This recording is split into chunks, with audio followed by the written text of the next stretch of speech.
Vai tirgū turpinās bailes, vai sarunas ar Irānu un ASV ved uz kādu pozitīvu iznākumu, kas notiek kriptovalūtā. Bitcoins šodien uzkāpis līdz pat 67,000, ņemot vērā to, ka nedēļas nogalē mazliet kritās un nokritās līdz pat 64,000. Ar Ethereum un citiem altcoiniem līdzīgi, visi seko Bitcoinam.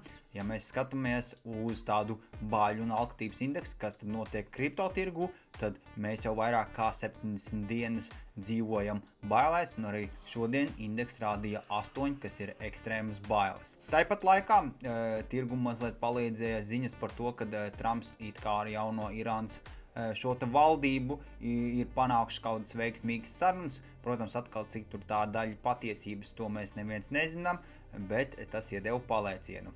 Šajā nedēļā Fed plāno iepludināt tirgu vairāk kā 14 miljardus ASV dolāru. Ja tev interesē konsultācija vai pat mentorings, noskaties manu pēdējo video ar uzrakstu Kripto nav kazino.